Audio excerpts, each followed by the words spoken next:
All right. All right. Let's see. I think. Oh, hello. What's going on, people? As you can see, I started the stream as a little schedule, and instead of just going live randomly, so that looks good. We're gonna jump right into things. Jumping right into things today. Got a couple of topics that I think might interest some of you guys. And let's get right into it. So today I was at work. Was chilling, doing my job, of course. But after I made a couple calls, did a couple things I had to do, hopped on my phone, and you know what? I was like, let me check the prices real quick, right? Let's check some prices.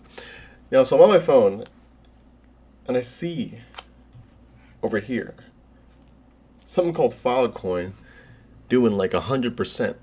Honestly, not even 100%. Let's take a look at this. Let's take a look. What is going on, Anya?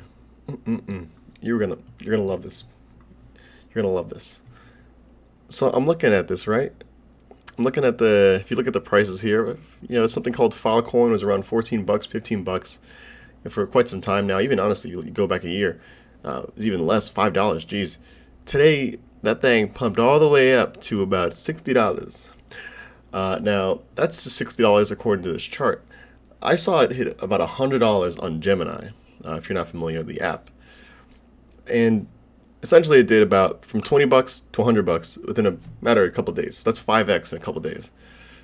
Why, right? I mean, why is this thing pumping so much? Well, if you're not familiar, Filecoin was made back in 2014. Actually, let me rephrase that. It wasn't made back in 2014, but I guess they started development back in 2014. So obviously, as you can tell, it's been in the works for quite some time. I mean, that's some OG stuff, bro. Like how many coins have been around that long, right? And today their mainnet launched. Now, just to briefly explain, Filecoin is a peer-to-peer network that stores files built in with built-in economic incentives to ensure that those files are stored, reliably over time, right? Essentially, if you look over here on their little Twitter page, they just call themselves a decentralized storage network designed to store humanity's most important information, really just to have immutable file storage. Now, I'll actually go into that later, but Filecoin in itself is pretty interesting. So let's kind of go into how it actually works, so you guys can see what I'm talking about. It's simple, at a high end of things, but it gets a little bit intricate when you go on lower. So let's say I have a computer, right? Actually, you know what? Let's say you have a computer, right? In this case, you have some Filecoin, and you know what? You're like, all right, I got a whole bunch of videos that I want to store, but I don't want to store it on my computer because it might die, or I want to store it on some sort of device because maybe I won't have it anymore, and it'll just whatever files I have on it will just disappear. Obviously, if the computer breaks, so you're going to pay someone, a miner in this case, to store your files for you. You give the miner, of course, your files. Of course, they can't read it. I mean, they can read it, then what the hell's the point of it? And you pay him some Filecoin to store it for you. I'm the miner, let's say. I'm the person mining Filecoin. I'm going to go ahead and commit your files to Filecoin's public blockchain and just store it there. Now, again, as far as I'm concerned, you can't actually read the files that are stored on the public blockchain, because if you could, then I don't know. To me, that wouldn't make any sense. Or maybe you can actually. I don't know. But either way, you can commit them to the public blockchain, if you wish. And as the miner, I do that. Number 3, the network constantly verifies that the miners are storing files correctly. So I can't just take the files you gave me and start messing around with them and shit. Like, imagine you gave me, like, for example, some sort of document that, imagine you gave me, like, some sort of document that needs to be written in a certain fashion, of course, with, like, let's say, like, some like, passwords in it, for example, right? I can't just go in there, start changing shit, and store it there, because, what the hell's the point of having file storage? At that point, I'm not even storing your files, I'm just changing them for you. So the network is constantly checking to make sure that, me as a miner and other miners are storing files correctly. It's like a check and balances type system, where almost honestly how every blockchain works. And lastly, the user pays the miner to retrieve their file back again. So I can just pay essentially, or you can pay me back for me to give you back your file again, back to the device. Oh, I could have just done that the whole time. But anyways, I'm sure if you've been into crypto for quite some time, you've heard of like the actual of this idea being thought of before. I mean, because again, this has been around for quite some time, and I'm pretty sure there's some blockchains that have already been doing it. But the way FileCoin has it, like they seem like they're really on top of this stuff. Like for example, they have a couple of things when they're comparing themselves to other, not blockchains per se, but other like industry wide services. So for example, here Filecoin versus Amazon S3, Google Cloud Storage, which I'm sure, especially Google Cloud, I'm sure is used quite a lot. And it's for the most part, I think the main differences are just exactly what the blockchain brings comparison to large companies, right? Here in this case, on Filecoin, they're storing files at a hyper competitive price, so probably a lot cheaper than it would cost on Google Cloud Storage or Amazon. In this case, let's see what else would be like something specific. Physical location. So, for Filecoin, miners located anywhere in the world. And for Amazon or Google Cloud, they're limited to where providers' data centers are located. So, of course, Amazon and Google, they're not decentralized. They use actual data centers to store your files. Whereas Filecoin, someone like me who has extra storage, for example, on my computer, I can be one of those miners. Maybe I might do it. I don't know. I mean, it just opened, so I could make me some Filecoins. And then, to me, what was more interesting is that they compared themselves to Bitcoin here. I guess this is just kind of, because Bitcoin is the industry standard, you could say. But the main use case for Filecoin, of course, is file storage, Bitcoin payment network. This could be argued the payment network thing. And the mining hardware too was also interesting to me as well. So as you can see, you can use your hard drive to mine Filecoin, and that's why I mentioned this. This kind of seems familiar to me. I mean, technically, you could say almost any. I think Coin actually does this. I think that's why it's kind of familiar to me. But either way, you can use your hard drive to mine for it. You can use GPUs and CPUs, which that part I didn't know, which is pretty interesting. And then Bitcoin, of course, you have to use ASICs. And if you want to mine Bitcoin, good luck, bro. I wonder if you have to use pools, though. Because I know since it just started, you can actually come to this page here. And it'll give you all the stats about who's mining it, what the actual block height is, how many active miners there are, all that stuff. And I was looking at some of the the top miners I was looking at? Oh, yeah, top miners. Currently, of course, it is a little bit, well, it's not as decentralized as you would hope it would be, but that is just because it just launched. So I'm gonna give them the benefit of the doubt there. I'll give them the benefit of the doubt. But yeah, so it's an interesting project, especially since like they've been in development for over 6 years, I guess, at this point. And that first screen I had over here. So this is called Liftoff. And they're essentially just going to be talking about Liftoff Week, I guess. They're just going to be talking about, workshops, Web3 related stuff, the actual mainnet launch for Filecoin, and, just talking about the future of it. So if you're interested in Filecoin at all, I would definitely recommend, kind of staying tuned. This is going to happen next week from Monday all the way down to, it looks like Friday. Yeah, all the way down to Friday. Nah, man, Filecoin sounds dope, And something I did want to bring up here as well, bridging Filecoin and Ethereum. Ethereum is the key, bro. Like, Filecoin sounds fire. Bitcoin, of course, is fire. Any of the coins that y'all have are fire.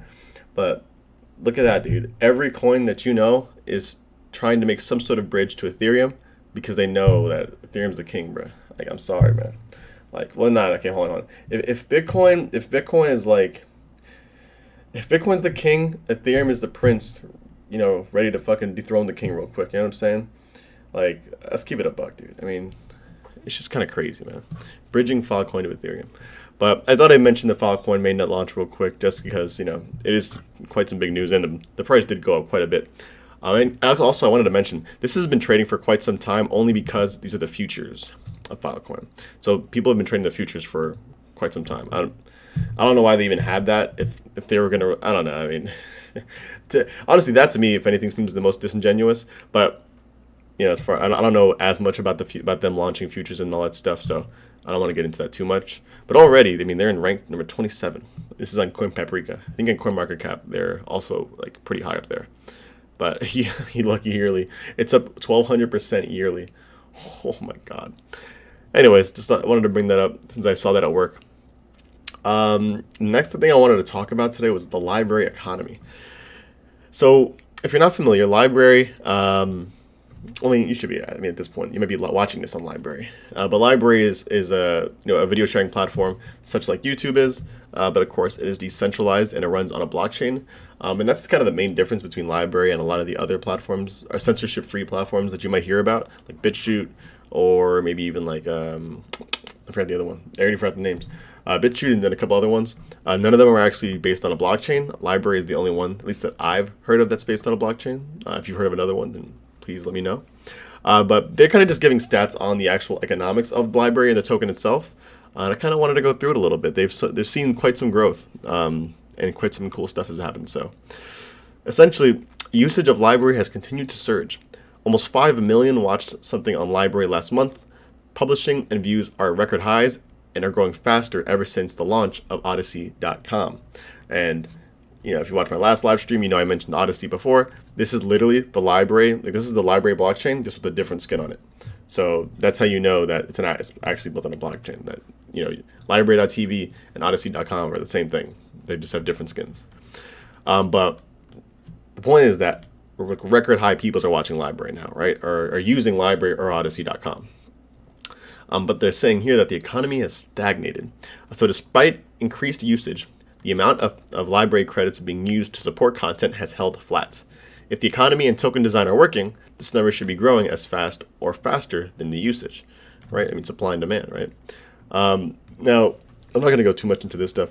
However, I did want to kind of point out some interesting things that have happened that they just changed, actually. So change number 1, stabilized rewards, which is live right now. As promised in last month's Rewards 2.0 post, we've transitioned creator rewards to be entirely based on driving engagement on Lbry. Additionally, the reward system now dynamically scales in a way that will be stable for years. Creators can now see exactly what they can earn per view on their channels page. Now, the reason for this is just because, and I don't want to go into the post itself, but essentially, before it was kind of like a mystery on how much you would get, per view when you made a video on Lbry or Odysee. I had no idea. I just posted a video and hoped that it got views, and then I think it was every couple of views I would get like a 1 LBC or something like that.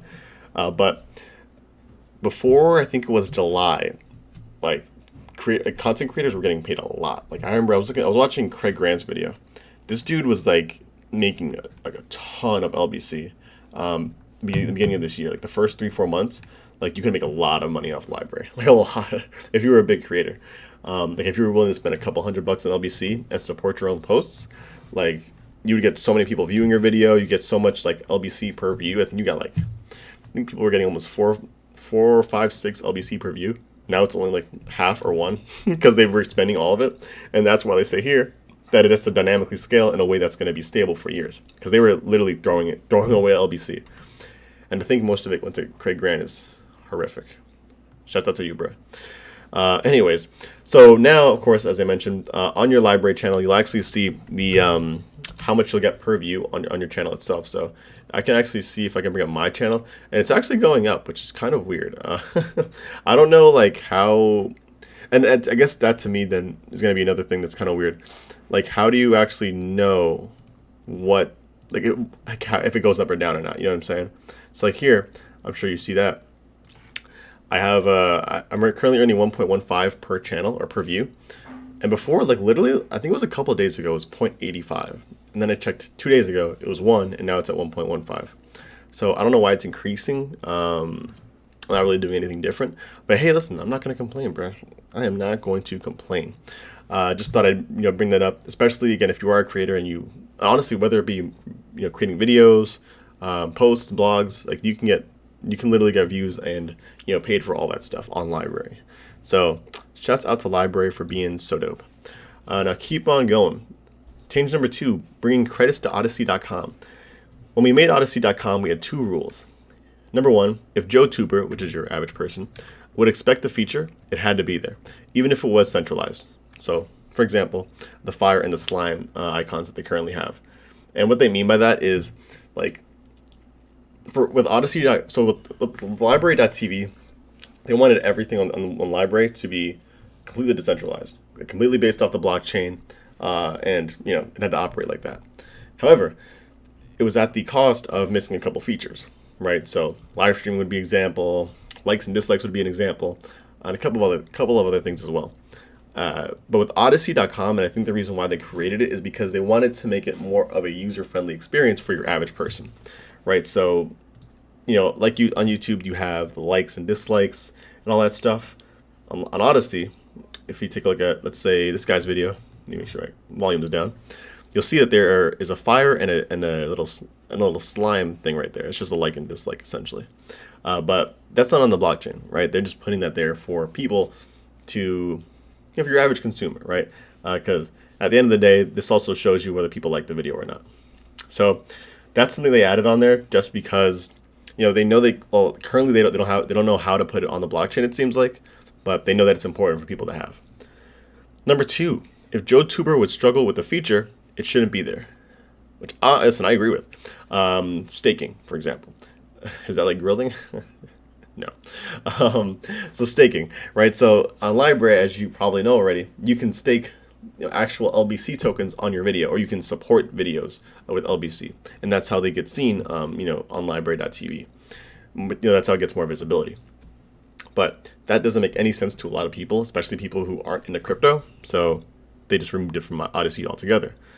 Not only that, but this also prompted some great changes, like turning the recondite LBC into this beautiful credits icon. And they literally just changed the Lbry icon into this credits icon. So this looks a little bit different. I think actually if I go back to that little window we were just looking at for Lbry, you'll see that that's the credits icon right there. So it's kind of like small quality of life changes, but I think they're probably going to make a big difference. The result has been a tremendous product reception, see more on this below, but it has also resulted in stripping some complicated functionality related to the token economy. We'll be restoring the removed cryptocurrency functionality, like staking and unlocking, back to Odysee, but in a more user-friendly way. Yes, so they're going to bring back staking, supporting all that stuff, like we just mentioned, to Odysee, in a way that makes more sense to the average person. Honestly, I would be surprised if it makes any sense to the average person, no matter how they put it in. But listen, dude, I'm excited. I'm excited to see it. If it doesn't make sense, it doesn't make sense. But it's cool to have 2 different platforms where you can at least choose. All right, I want to get a little more technical. I want to kind of be seen a little bit more using my crypto and stuff. So I'll use Lbry, whereas other people can just use Odysee. The only thing is that there's only one app, and it's for Lbry. It's not for Odysee. So kind of weird there. But anyways, change number 3. Make staking social and visible. One lesson Odysee has only reinforced for us is how much of digital content is a social experience. True. Using your scarce Lbry credits to support content and creators you love is a big deal. Our software needs to do more to emphasize this. So essentially, they're just going to add different ways for you to support your creators, whether it be more social feedback and displays, about when channels are tipped or staked, seeing how much credits are actually staked on a channel or a piece of content. I guess they're calling it bling. Custom functionality and features. Unlockable through staking, so like custom emojis maybe. That's pretty cool. So you can unlock certain emojis. If you, I guess maybe if you support a creator a certain amount of times. Badges or other social displays, on top of supporters in channels and comment threads. That is a good idea as well. Extra support features, product development input for channels with certain staking thresholds. And of course, they're taking ideas. So pretty much it's making staking. So making it so that, I'm not taking all my LBC and just giving it to myself. I'm staking other people's videos. I'm supporting other content creators. And instead of me just getting nothing for it, which is currently how it works, you don't get anything for it. You get some sort of, social recognition, which honestly, almost any type of platform has that nowadays. So it makes sense. It's honestly kind of about time. They also have a couple other things that they mention here. Blockchain ambassador program, where really what it looks like is they're just talking about potentially helping creators that are just talking about blockchain related content. Does that count as me? Maybe. I hope so. These partnerships will help Lbry learn from these experts and how we can build a better network and help align long-term incentives with these influential voices. Okay, that's not going to be me. It's not going to be me. I wonder how they picked that, by the way. Anyways, staking and fan rewards. We want to give economic incentive to keep tokens staked on channels and content. Okay, this is another thing. Currently, if I stake one of my videos, and I just keep it there for a day, it honestly only does it any good for that day, and then after that it's like just drops off and it's not worth it. But anyways, let's see. They said they're still putting the details together, but here's an example of what it would look like. Establish a pool of, let's say, somewhere around 1 million something LBC to be dispersed to library supporters over the next year. Okay. Distribute from the pool to supporters of top creators in proportion to the success of that creator and the amount the person has staked to support the creator as a portion of the total pool. That was the most confusing thing I've read in quite some time. Give bonuses for having your stake active for longer and or for locking your stake for certain time periods when you commit it. That makes sense. I mean, yeah, you should probably get rewarded for just leaving your tokens there and just staking it. That's kind of how staking works usually. And they said that they're drafting something official for it as well. So a lot of changes coming to Lbry. As you can see, there's a couple other things down here.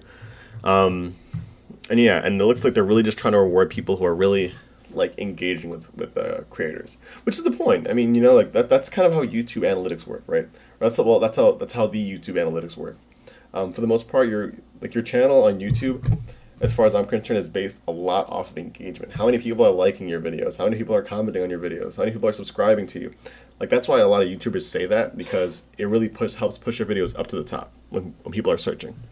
So it looks like Lbry is going that same direction, and hopefully they are, dude. I mean, like, honestly, dude, I wouldn't be too sad to see Lbry become essentially YouTube, but just not what's it called? I don't want to say not centralized, because it doesn't matter that it's not centralized. It's censorship resistant is what I mean. There you go. It can be YouTube, but without the censorship resistance. Because, I mean, a good example, dude, is today, this clown over here, the Dollar Vigilante, he got bodied off YouTube today, bruh. Banned from YouTube. And I think a bunch of other creators as well got the boot. But you know what I mean? It's a shame, bro. Some of these guys, these are guys who do this for a living, right? I mean, I only do this for the side right now. I couldn't imagine getting banned off a platform. I'm not even like knee deep in it yet, But these guys, this is like their career, so messed up, man, messed up. But look, this is pretty cool. All right, let's get this out of here. All right, the next thing, talking about Lido FInance. So I actually came across this account when someone that I was following on Twitter liked this post over here. I was like, oh, look, what is this? Rug me. So if I guess there's a little backstory, not even a backstory, but if you've been in crypto for the past, who knows, I mean, a couple months, DeFi has been huge, right? DeFi has been huge. NFTs have been huge. Anything built on Ethereum related to staking, finance, any of that stuff has been big. And recently there's been quite a good amount of good projects out there who've been they've been actively giving people in the community something to work with, like YFI, for example. You can interact with different contracts with it. It's pretty interesting, and it hasn't fucked anyone over yet. But there are also other platforms, or actually not even platforms, but people that have come around, taken advantage of the DeFi space, and just rug pulled everybody. Shouts out to Blue Kirby. That's you, brother. That's you. Well, I saw this tweet, Lido, and so the name was Lido FInance. I'm like, oh, here we go, another finance coin. So I had to follow him, bro.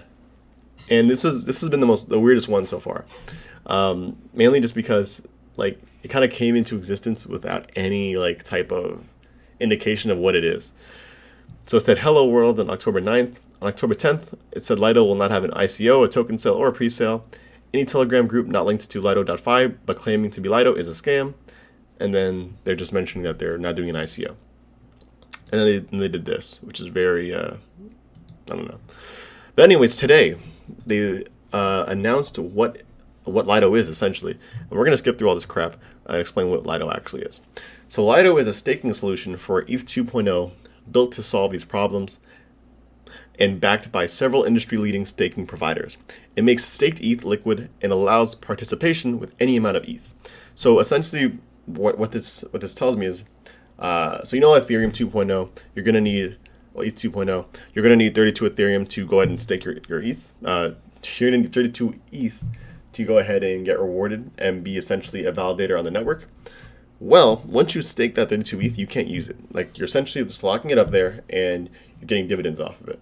which is kind of the point. I mean, you're staking it there, and you're able to, how do I say it? But you're validating transactions and getting paid for it. But you have to leave your Ethereum there, so you can hold your validator position.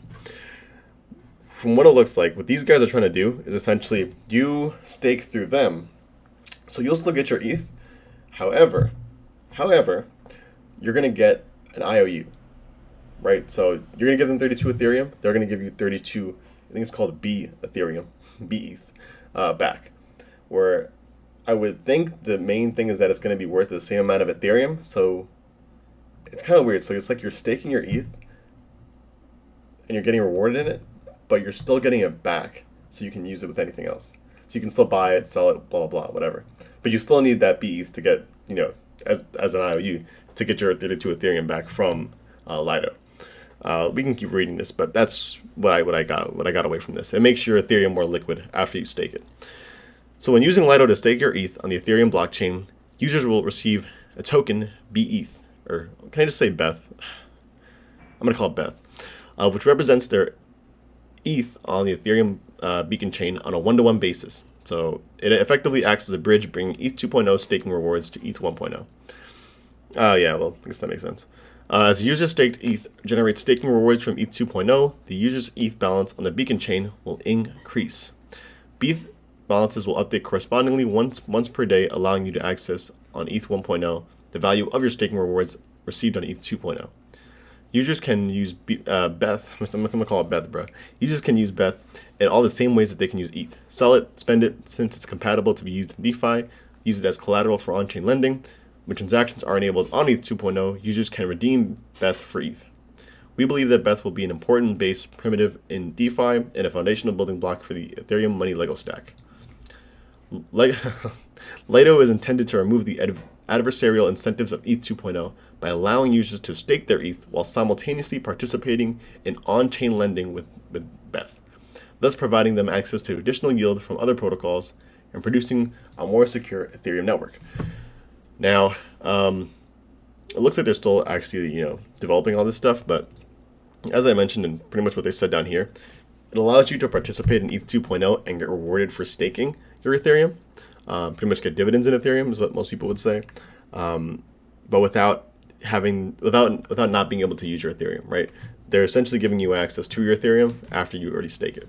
But don't be don't be confused though. I'm pretty sure that, okay, let's say you have your B ETH, right? You're gonna say, okay, I'm staking my Ethereum now. I got my little IOU, my little Beth over here. Let me go ahead and participate in some DeFi. Well, if you lose some of that B ETH, you can't take out all your ETH anymore because you don't have enough to take it out, right? Let's say you lose half of it. You only have 16 B ETH left. You can only take out 16 of your Ethereum. I'm pretty sure that's how it works because otherwise it wouldn't make any sense. So, I mean, it's honestly though, I think it's a good idea. I seriously think it's a good idea. If they can actually make it work so that B ETH is really worth the same price as one Ethereum, then it honestly does kind of remove that, as they mentioned here, that adversarial incentive of using Ethereum 2.0. Because let's be honest, I'm pretty sure a lot of people don't want to risk 32 Ethereum and have it being locked up for a year or two. Because that's the thing, when Ethereum 2.0 launches on the beacon chain, it's only a one-way shot. You can only put your Ethereum in it. You can't take it out until I think it was phase 1 or phase 2 comes out. I think it's phase 1. And then you can withdraw it back to the main chain. But until then, it's kind of locked up. So I think it's a pretty cool idea, honestly. And it's funny because I had no idea, honestly, what the hell this was until just now. So, cool idea. I definitely think that it's going to do pretty well, assuming that they're going to do what they're saying they're going to do. So in no way, shape, or form is this some sort of advertisement for it. But I think it's a good idea, right? Because to me, that's what I was thinking about with ETH 2.0. People are just not wanting to stake it because they don't want to lose it, and I get that. I don't want to lose my ETH. Come on. Anyways, last little topic for Zeze. We're looking at the 5 mega exchanges that hold 10% of Bitcoin's entire supply, bro. 21 million Bitcoin that will ever be minted in existence. Currently, how many Bitcoin is there currently? Shoot, dude, I don't even know. Well, let's go ahead and check Coin Paprika real quick. just so we're not talking shit. Let's see. Current circulating supply. All right, there's 18.5 million Bitcoin currently in supply. So essentially, five exchanges hold about 1.8 million worth of 1.8 million Bitcoin. That's 10% of the entire supply. So roughly 10% of Bitcoin circulating supply is currently held on just 5 centralized exchanges, according to chain.info. More than 1.96 million BTC is held by Coinbase, Wobi, Binance, OKX, and Kraken. Coinbase, no surprise. Binance, no surprise. Wobi's pretty big. I guess I'm surprised by Kraken. I didn't realize Kraken was so big. Likely owing to its custody services, Coinbase holds by far the most, with 904 Bitcoin, currently spread across approximately 4.39 million different wallet addresses. That's pretty impressive. That's pretty cool. Huobi ranks second with 323,000 Bitcoin. Binance is, what the hell is this? With 901,000 unique wallets. Binance, 289,000 Bitcoin with 2.7 million addresses, which is pretty impressive as well. And then OKX and Kraken, a little bit less. So, and then they mentioned over here Bittrex, Bitflyer, Bitfinex, Poloniex, Coincheck, Gate.io, almost forgot about Gate, wow, and Bitstamp, who hold a further 210,000 Bitcoins between them.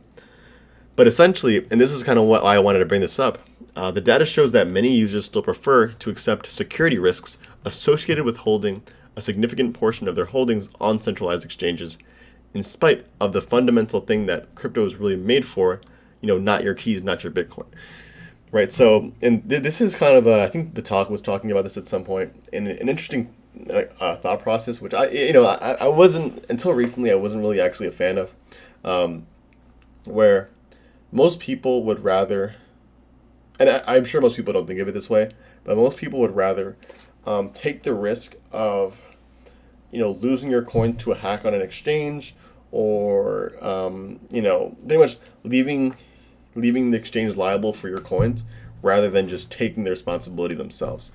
Whether it be because they're not worried about hack of an exchange, maybe they know that they're going to get reimbursed if an exchange gets hacked. Maybe they just don't trust themselves. I think that's what that is. I think that's what it is. I think most people don't trust themselves to hold their own cryptocurrency. I don't want to say it's sad. I want to say not, because honestly, it's kind of a complicated thing for most people to grasp. Actually holding your own crypto, unless you have like a hardware wallet. I think the hardware wallets are pretty easy to understand. But like, for example, let's say people who have like a paper wallet, right?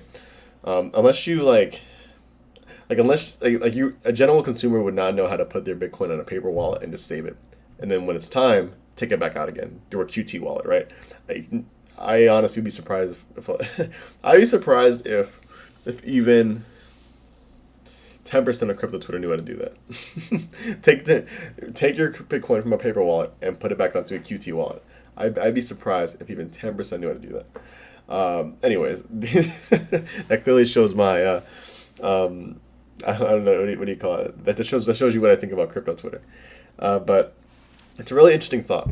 So, and that's kind of my worry a little bit for crypto, man. That people aren't really gonna get the whole purpose of it, right? Don't get me wrong. I have crypto on an exchange. But the thing is, I don't have all of it, right? I keep a good amount of my crypto offline, bro. Pretty much far from an exchange. Last thing I'd want to do is put thousands of dollars, hundreds of thousands of dollars into an exchange and just leave it there. I don't know. That to me is just, I don't know. I mean, it maybe because again, I like the idea of having custody of your own assets, right? Not being essentially, not having to operate off someone else's whim on when they tell you can take your tokens out or your coins or, really your wealth out, right?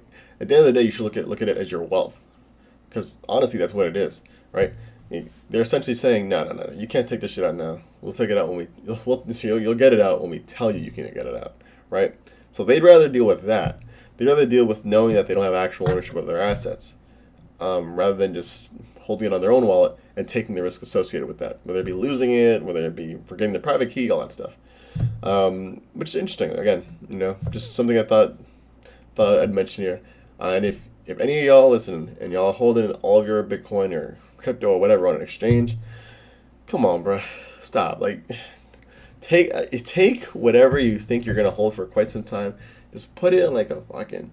Don't put it on a paper wallet, but put it on like a hardware wallet at least. Get a ledger. Get like a, what do you call it? The Trezor. Get a Trezor or something. But at least that way you can kind of go ahead and say, all right, here I have my Bitcoin here, I have my crypto here, and no one can take it away from me, right? The only person that can take it away is myself. And I'm telling you, I think most people are afraid of themselves. I think that's why. I think that's honestly what it is. But nonetheless, um, that's really it. I think, actually, I could mention this other thing too. Look at this. All right, hold on. Like, we're looking at crypto Twitter real quick. UTK. UTK has been some interesting stuff going on right now. So they essentially said the time has come and reverse staking is here. I'm not gonna lie to you, bro. I'm not exactly sure what reverse staking is, but they're saying that there's a new app, new utility, and 50,000 UTK as a welcome gift. So essentially, you click over here. If you sign up for the newsletter they have over here, right here, right? Is this a newsletter? Yeah, I don't know. It's probably a newsletter, something like that. You give them your email address and you give them the country that you live in, and you may potentially get 1,000 UTK. That's about $100 right now, right? Damn, that sounds. I feel like that was a lot more when I was thinking about it.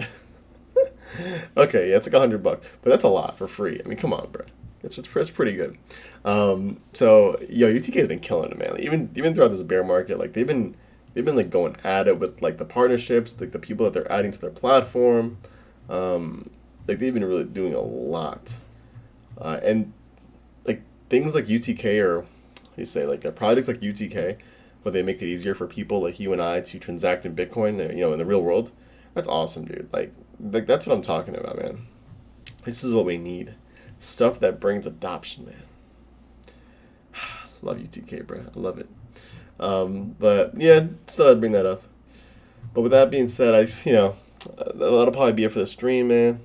We'll see what we do next. I think the next video I'm taking out is gonna be the one where Balancer was interviewed by Status again on their Status app. So I'll make sure to go ahead and maybe release that maybe this week. But other than that, let me know in the comments below if you guys want to see anything specific, whether it be status related, Filecoin related, anything essentially related to crypto. Let me know. The only thing I wasn't gonna make a video on was leverage trading. That to me was a little bit too much. I know someone had asked me to do that, but the thing is I don't know enough about leverage trading to even get into it. So that's why I haven't made that video yet. But we'll see. Maybe I will. No promises though. With that being said, thank y'all for watching, and I'll catch you guys on the next one. All right, hold on. Here we go. Peace.